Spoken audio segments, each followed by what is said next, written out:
I just want to say a massive thank you to our followers. Let's big them up. Yeah, man. Thank you so much, guys, for interacting with us, staying the distance with us. Sometimes we go a bit quiet, on our socials because we're doing work, but this has been really good. Yeah, I thank you all.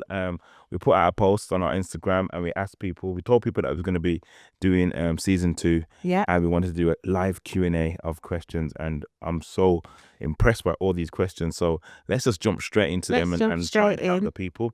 So the first question we have here is, when you went through a period where you lost your business, did you lose your confidence in yourself? And if you did, how did you get back up? So that's definitely a question for you. Yeah, so 2011, yes, everything's dropped down. I talk about a lot of this in the first episode, Between the Sheets. But what I would say is that the truth of the matter is I was depressed. 2011, failed to do a pest analysis, didn't realize that the political landscape was going to have an impact on the business, and found myself signing on. We had to actually consult with a debt. Yeah, step change and citizen advice. Yeah, and stuff like that.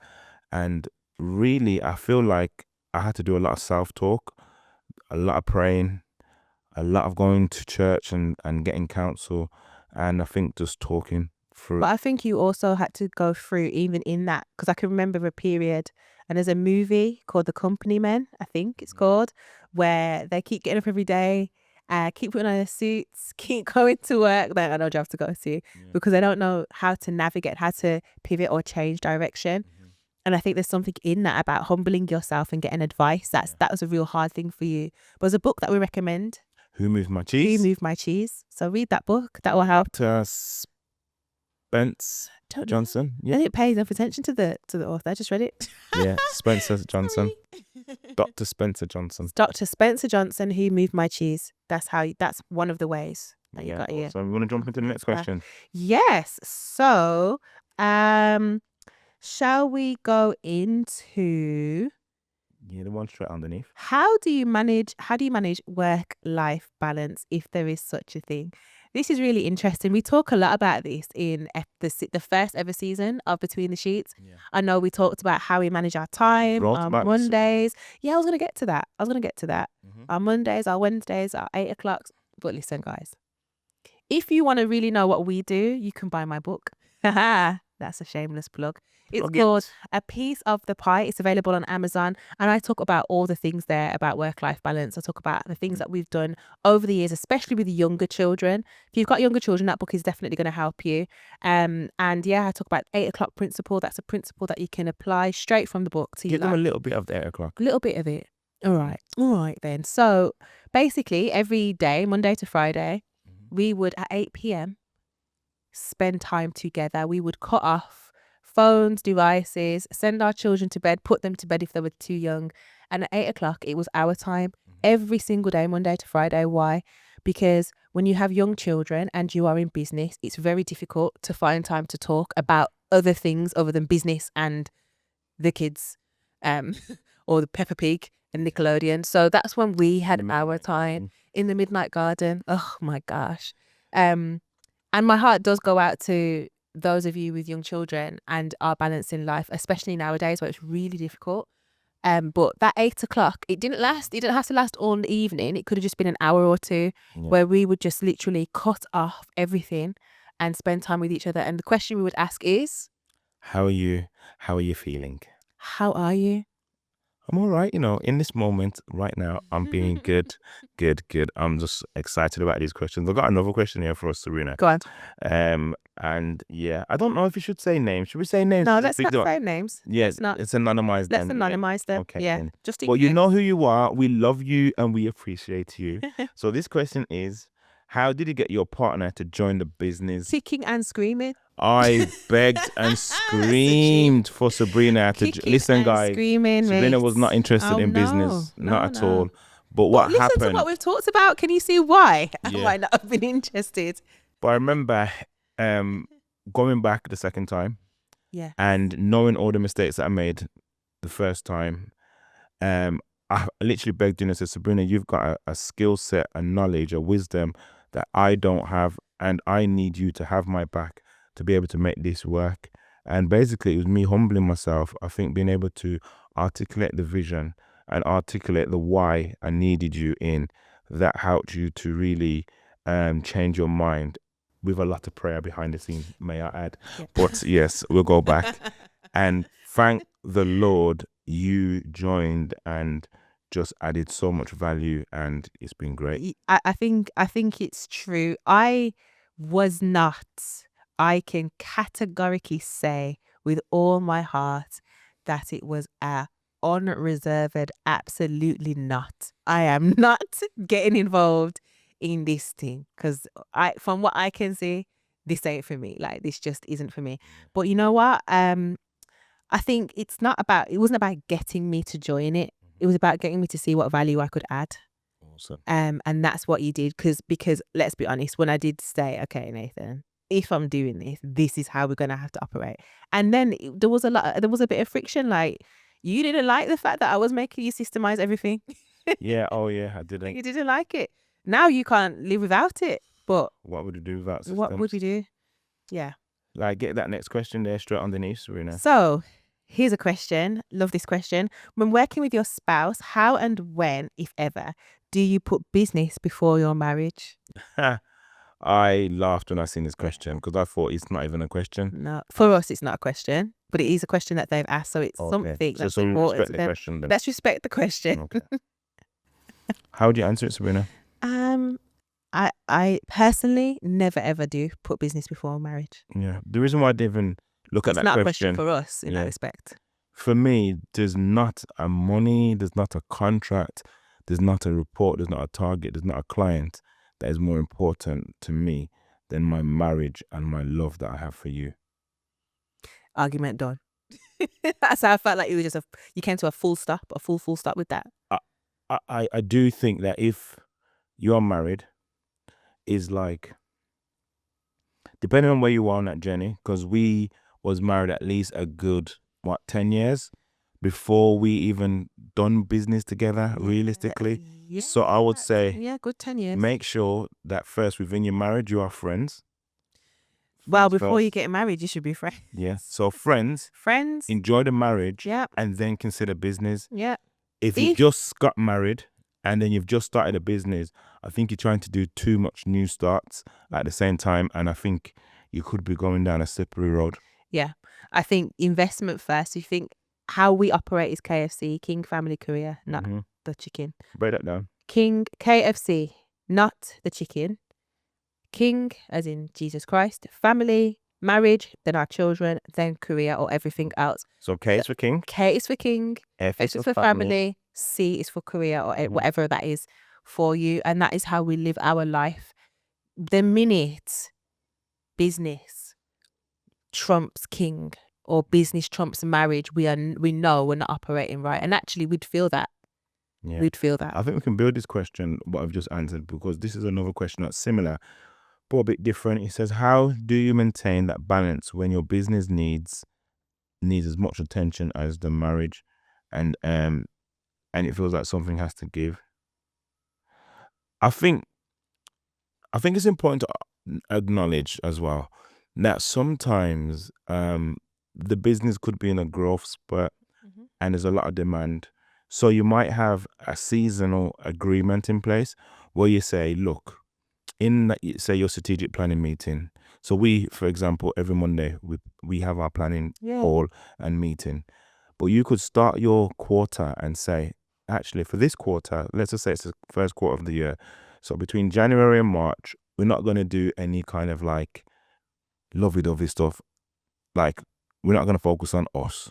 We're just going to make a sacrifice for a particular season and amount of time to go hard, but then make sure that when that season ends, so say like, for instance, you're going to say, we're going to go hard at the start of the year till the financial year, 1st of April, the first of the financial year, then you have to then put in some plans. So for instance, in our world, we know, because our anniversary is coming up in May, we know that at the start of the year, we've planned out a trip for our anniversary, and we're going to have big people time. Yeah? Big people. Big people time. But we know that we can go hard from January to May. Yeah. Because we've got that natural cut-off time and that time away. I think the key to what you're saying in that is communication. Because, you know, you could be working you could have a business, but you could be working for a company. Say you have a client and you've got a massive project that you have to deliver for that client in a company that you work for. The same might happen. You might have to give a bit more time to your job. Or if you're seeking promotion, you might have to turn up and do things in a different way so that you can get a step ahead. But how does that happen? That's not going to happen in isolation. That needs to happen with communication. So I need to be saying to you, babes, look, I want to push out this year, Leaders Lounge, more than anything else. I want to really, really go the distance. And that's going to mean that I'm going to be away some evenings. It's going to mean that I'm going to need more time. And actually, we did do this. We did have an open and honest conversation about how much time I'm going to need to use to put towards that and what that might look like for our family, not just for me and you as a husband and wife, but also for our children and their commitments and things that they have to do as well. Yes. So So I think let's communication. make it. Yeah. So even because there's a question that's down here talking about the children, and I think I'll just put in this part. Is even being here right now recording this podcast for you beautiful people. We've had to sit down with our children and pre-prep them to say, we apologize that we're going to be out a few evenings this week, and we negotiate with them, and then we know we're going to have to make it up to them weekend. And it's about having the communication. Don't just leave the house. If you've got children and you don't explain, like, bring them into the conversation. Absolutely. And plan with them. And almost, I've recently been asking permission. I was like, is that okay? And they're like, yeah, sure, Dad, that'd be fine. And I said, you sure? Because if you're not okay, if you don't feel peace about this or me having to go to this meeting, I will cancel the meeting. And they're like, no, Dad, go. Thanks for asking. Yeah. And stuff like that. So I So think make that's sure important. respect, isn't it? Yeah. I want to answer this question, Sabrina. I think it's so important. I love it, by the way. It says, how do you manage your mood in stressful times, especially as you work together? How do you make sure you do not bring that home? Should I go? I think, especially in testing and trying times, it has been telling. Like, I know I can get quite snappy, quite short, quite irritable, or really quiet and introvert, even more introvert than I can be naturally. And so I'm managing that. There's things that I've had to put in place. Number one, therapy. Your mood is telling of how you feel. Something's happening around you, and if it's lingering, and I'm not be able to communicate that, then I need to go and put that. I need to talk to somebody about what I'm feeling. Sometimes it hasn't been appropriate to talk to you about it because it's another thing on your plate.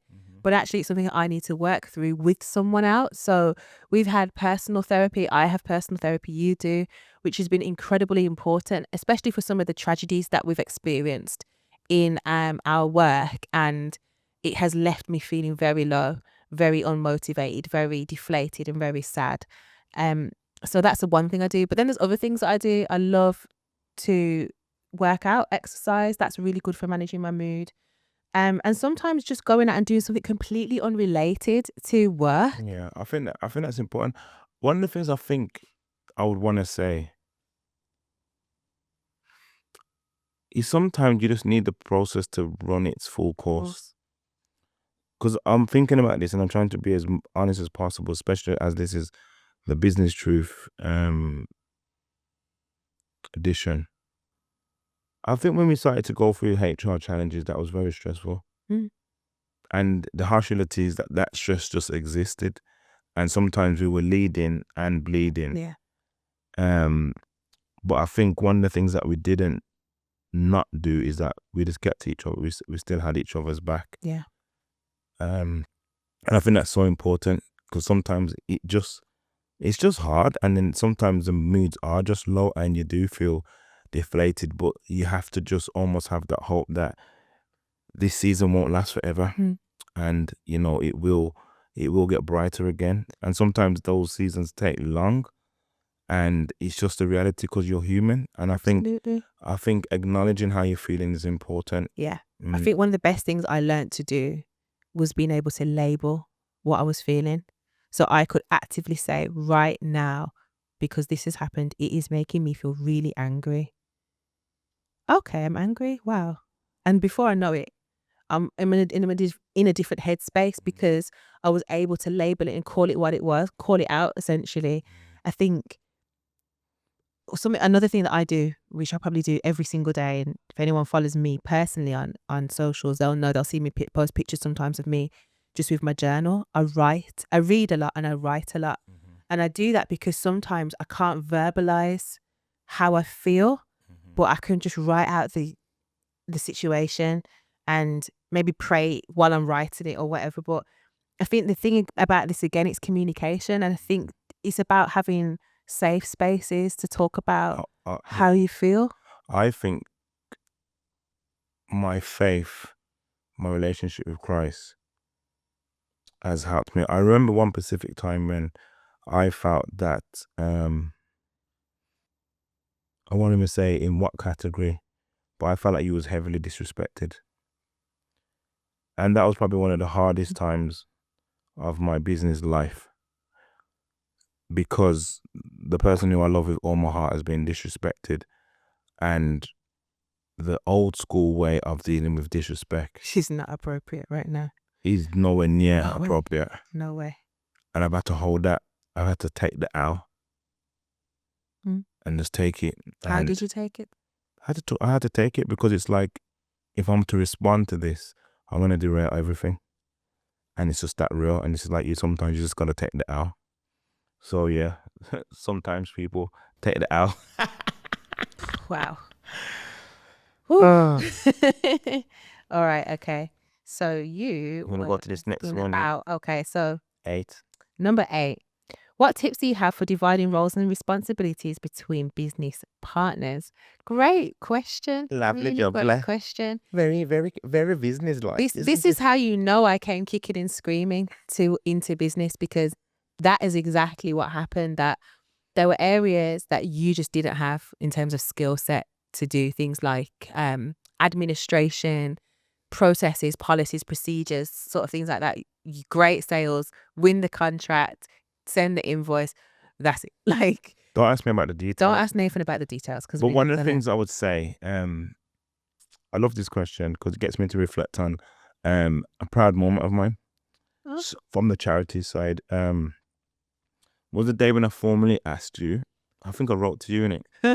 Did I write to you? You did write to me. Yeah. I remember, because I handed in my notice. Yeah. So I formally wrote to you and asked if you would consider being the CEO of First Class Foundation. Oh, God. And you was like, what? I feel sick. I feel actually nervous you repeating that back. Do you know? I feel nervous because it was such a big deal. Yeah. And I had prayed about it. What a crazy I prayed about it. And I think for any leader listening, it is so critically important to know when your time's up. And I just felt that I had reached the ceiling of my capacity and my abilities. And I really could sense that there was something in you that could take us to the next level. And wasn't I right? But I think people...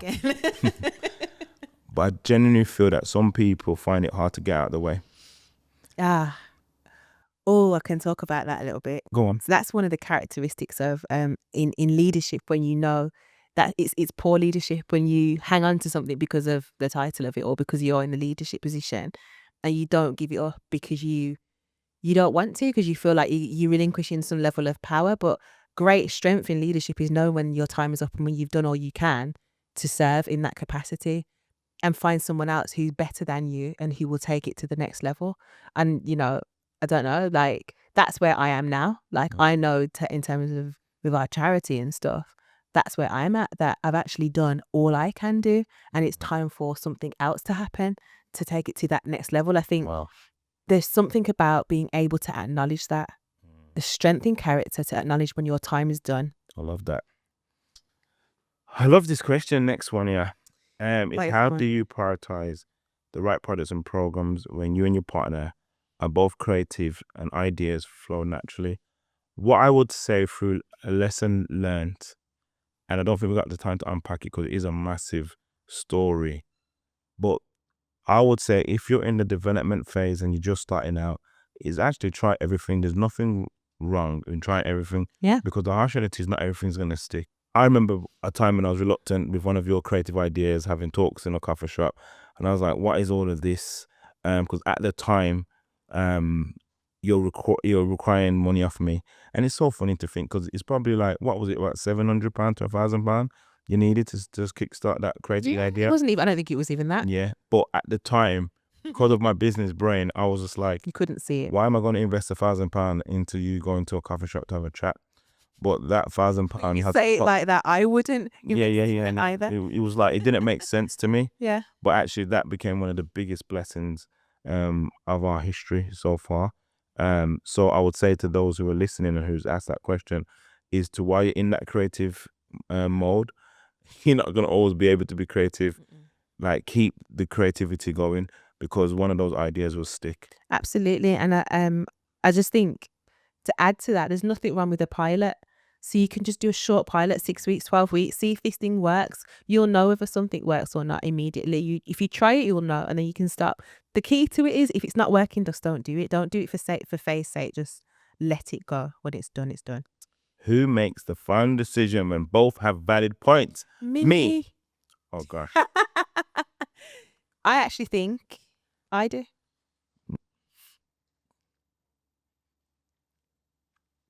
Look at the camera and tell them I do.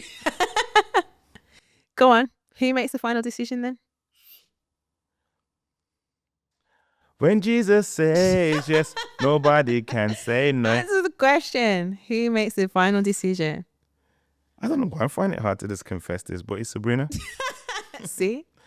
And that is not because I'm a pushover. Oh no, you are definitely not a Because pushover. I'm not a pushover. Oh my gosh, that's for sure. It's understanding that Sabrina she's got a gift of wisdom. And I see that within her. And I trust her opinion, but we talk things through. Yeah. We talk it over, we mull it over.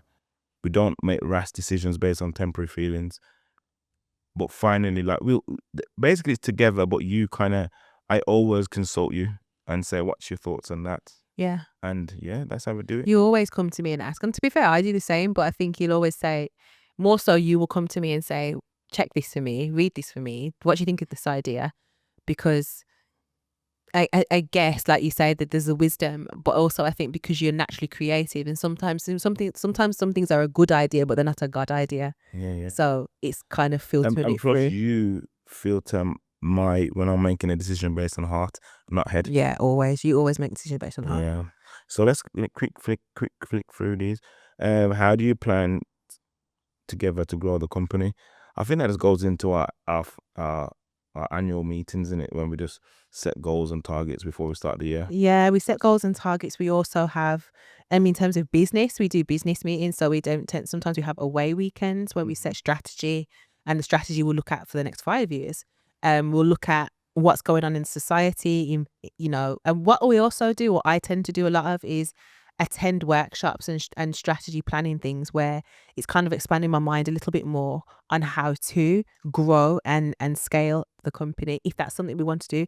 But I think the key to that question is not really about growth in the company. It's how do you plan together to grow it? And I think we come to an agreement on the vision that we have for our lives. Like, we're at a different point in our lives now. I think we talk a lot about what it's going to look like, and it doesn't always include work. It kind of includes less work. Yeah. So we're now thinking about what we want to do in the next 10 years of our lives, what age we'll be, what age our children will be, and then we work from there. I think we've done that quite a lot recently, more so than growing the company. I want to add this question to it because I think it helps us answer that previous question. How do you take your business from the comfortable place it's at to really growing it to where you want it to build next? One of the things that I think we've been clear about, there's nothing wrong with having a lifestyle business. So what I mean by that is that we are proud parents of 4 amazing daughters.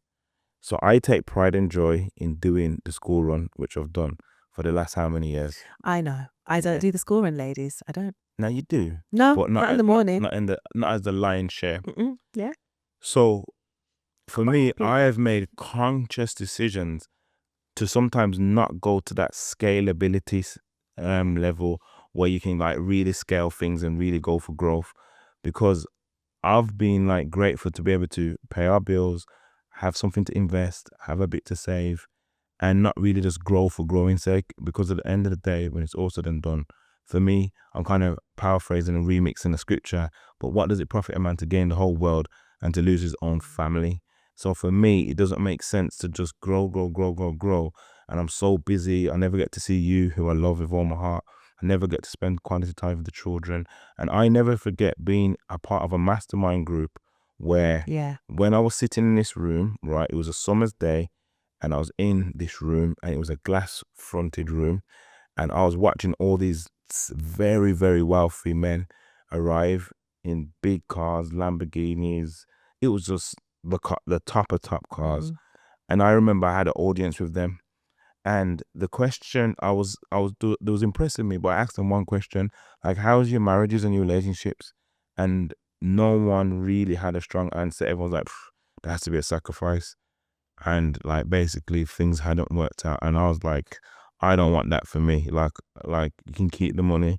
Like, I'd rather have me and you just with a tin of your favorite food, corned beef and rice. Absolutely not. That is not my favorite food. So last few questions about what you want to do. You can go next. How do you take? So yeah, and like what you said, the vision, it's the same as the other question. For that question that you were just talking about, it's our vision. That's our collective vision. If it's our vision to take our business to the next level of whatever growth, then we'll work together to do that. But we'll position ourselves first. But it's a decision you have to make within first. The next question then, it's all about money and finance, isn't it? And I should put the disclaimer out there. We are not financial advisors. These are just things that we have done for ourselves. And not financial that has helped us, but we're not financial advisors, and we would always advocate for getting good, sound financial advice. So someone's asked, any tips for how to increase the money laying dormant in your business? Easy one. Yeah. Put it into a pension. A ISA. SIPP, a SIP, private pension. Yeah. Yeah. And just make it grow, because the interest rates alone will give you a lot of kickback. Absolutely. Or invest in something that you want to do that in. But again, with your money in your business, it's great to get good advice from your financial advisor and also your accountant to make sure it's going to make good business sense as well. This next question is for you. What's the best way to manage pay for staff, HR and payroll, accountants? So we have to manage the pay for staff. I don't have to run the payroll. I have an accountant that runs the payroll for me. That just tells me how much to post, so I get the pay slips and all of that. But if you have a good accountant, they can run payroll for you, and they'll send pay slips and all that for you, and make sure that you're doing things right regarding tax, national insurance, pension, all those contributions as well.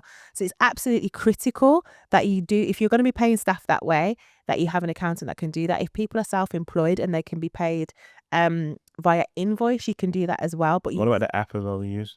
For HR. So we have a HR app, and that's not necessarily to manage pay. It does have people's salary rates and grades on there and contracts.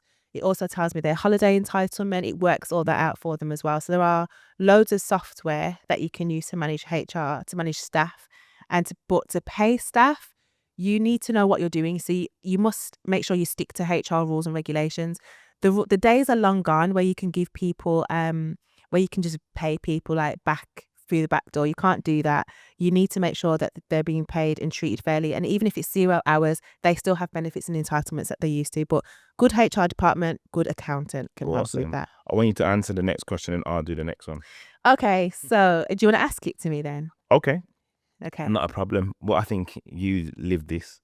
Oh, what Lord, yeah. is the difference between being present and paying attention in rooms versus focusing on getting content? Massive difference. My gosh, it's my pet hate, isn't it? It's my absolute pet hate. I hate social media, and it's something I've had to really get better at. Like, just disclaimer, I don't really like this social life. I would rather get on with it in private, and if you saw me, you saw me. If you didn't, you didn't, and oh well. But the difference between being present and paying attention in rooms is that you have to be present and paying attention in rooms. If you are going to an event and it's going to serve your purpose to capture it, what we have done, which has helped us massively, and it's helped me, is have someone follow us, so that we have camera or a media person follow us to capture the content. So I'm actually actively talking to people, because there's nothing worse than being like this, selfie, come on, filming. You didn't hear what the person said. You didn't know what their name was. You wasn't even really in the room.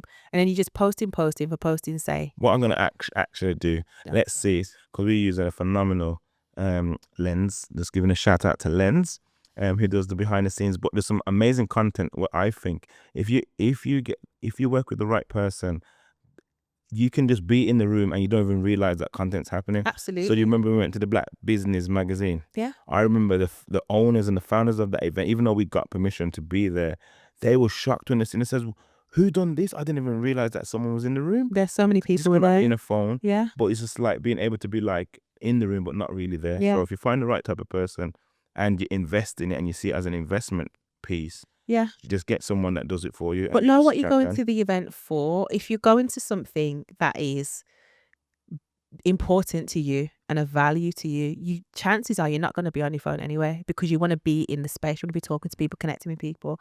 But if you're going just because it was an opportunity to look like you were somewhere, then obviously, so just know what you're going for. If it's worth the investment, social media's here, it's here to stay, it's not going anywhere, then do it that way. But I think there are ways of being present. And I think also one thing that I do is if I'm going to be somewhere, I'll take the photos and I'll put my phone away. That's it.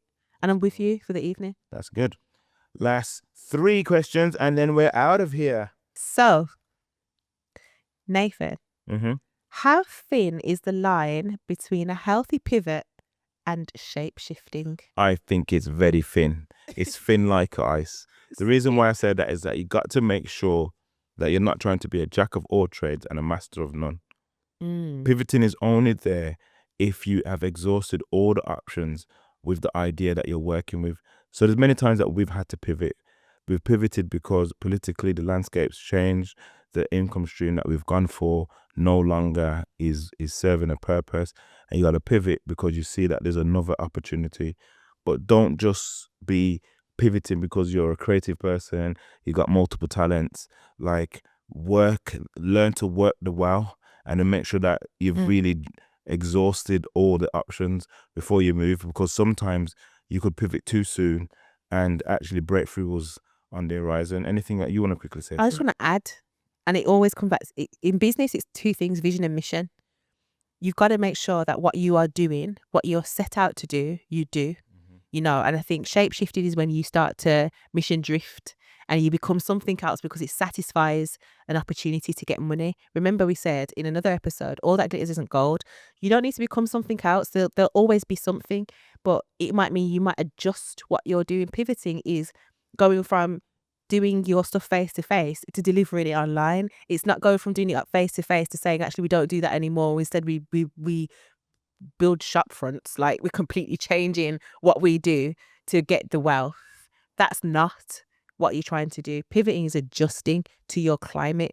But when you start to mission drift and shape shift, you're changing your form, you're changing your vision, you're changing your mission, you're doing something different to what you set out to do. And that's the thin line.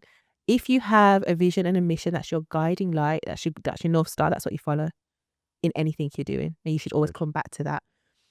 Brilliant. And I'll ask you the final 2 questions because they're kind of 1 and 2. Okay. How do you involve the children within the business activities for them to have an insight of what it takes to run a business? And the kind of follow-up question is, how did you manage business and being a parent, especially when the children were younger? So I'll jump to the last one first. When the children were really young, I wasn't in business altogether because, let's be honest, business takes, well, for what we do in business, it's going to take up a lot of time. And I think both of us doing that would have neglected our That's children. mad. It's like, I love you saying that. I'm being honest. It's so important. Like during the breastfeeding time, Absolutely. warming up the buckles, weaning, changing nappies. Oh my God. Changing station. Yes, thinking about that. Talcum powder. Unreal. The bibs. You remember the big baby bag? Yeah. Yeah. It wasn't that. I was just doing it. You were doing it. And then you came in. And for context, once the children we have 4 daughters. And there is 2 older ones, 5-year gap, 2 younger ones. The younger 2 are 18 months apart. So there was no time for me to be doing business when they were very small. But as they got older and started to go to school and nursery, that's when I got involved in business. And that's the difference. I think as mum, I felt like my responsibility at that time was to really focus on the family, because if we both was gone doing business, then what would happen to them? I think I need to speak about this. Oh, go Because on. I do think there's so many different audiences and different members. There's some people that I'm thinking who I know are going hard in business and have young children, or just have to keep running because the business is open and they need to do what they need to do. And I don't want them to listen to this and start having mommy guilt and stuff like that. But it goes back to your core values. Yeah. You have to make a decision about what is really important to you. Because one of the things that we can promise you, being parents now of a 20-year-old, that you are going to blink and then they're going to be young adults before you. Yep. And sometimes I look through the photo albums and I get a bit emotional, because, they're just, I can't believe how big our daughters have gone so quick. Yeah. And it feels like You blink and you miss it. you blink and you miss it. And I watch back videos now and think, oh my God, I remember it was like that, and they were doing the little plays in the living room, or I used to love Father's Days because I used to get the made Father's Day cards. Yeah, handmade from school. Those were my favorite ones when they've drawn the pictures and they put the little things on the little daisies on the card. I was like, I'd love to go to I can't stand all this shop bought stuff. I just like play. It doesn't have the same emotion. Don't have the same thing. I don't drink tea, to be honest, but I like the little Mother's Day card with the tea bag inside. So I would say enjoy it. Enjoy that season if you are able to. I would say, from our perspective and value base, it's family first in a business. This didn't make sense for us both to be doing that at the time, but everyone's context is different. But in terms of involving the children with a business, they see some of what it takes. And I think this is the thing, as parents, sometimes we've got to understand they're never going to get it until it's their turn. And you can teach them as much as you want to, but they're not going to get it until they have to. I remember I used to give the role. Do you remember I used to make them do the receipts? Yeah, make them sort out the receipts back in the day before it was all paper. Into chronological date order, and then into piles of months and stuff like that. For the accountant. And they've helped out at events. Yeah, they've volunteered at events. They also see what we have to do. So they, like tonight, we're here and we're not with them, and they know the sacrifice that takes. We're very open about that. They know that we are responsible for paying people. They know what that takes, but I'm going to be very, very honest that even if I give them everything that they need to know, and we get asked to go into schools and talk about running a business and all of that stuff, I can teach you everything that I know and I can tell you everything that I know, but it's only when you have to do it when you're really going to learn. They get a little smidge of what we're doing, but they don't really understand. And to be quite honest, I'm not, encouraging any of our children to run into business either. I'm trying to encourage them to find out what their purpose is in life. If they're interested in business and they ask me, I'll quite happily share and tell them, but there's no rush, there's no pressure. You don't have to be interested in it at all. And actually, I think all four of them are running in the opposite direction anyway. Yes, awesome. So there is Business Truth edition of Between the Sheets. I just want to say thank you to all our followers. Please like, subscribe, and share the information that you've watched. We've wanted to do this for you, just to really give you an insight around what it takes to run a business, and not sugarcoat, but really tell you the truths. Myself and my wife Sabrina, we've been married coming up to this year, as my wife corrected me, 19 years. Next year we're celebrating 20 years of marriage. And I just want to say that if you're looking for event speakers, people to facilitate events, do workshops, we've got a wealth of knowledge and expertise, and we'll be happy to help you. Just before we go, I do want to give a quick reminder of all the places that they can follow us. Awesome. I think that's important. So you can follow us on Instagram at Nathan and Sabrina Dennis. We also have a website, nathanandsabrinadennis.com. From there, you can find me, just S Dennis, Nathan Dennis, it's just N Dennis, and all the other things here. He's got a coming soon. He's got a website coming soon. Ooh. Oh, jeez. And lots of other bits and pieces. But follow us, stay connected with us, and thank you for listening. I think I should check out as well the first. Yeah, if you haven't watched or listened to, stop watching this one and go and watch the reverse. Because it'll give you a greater context about who we are, our story, our journey, and this one is just more of a kind of business focus. And so and I wanted to say a massive thank you to the Open Lens production team. You guys are absolutely brilliant professionals, and I personally would recommend you to anybody and everybody. and you can use promo code Nathan and Sabrina Tennis for no % discount because we haven't talked about the business.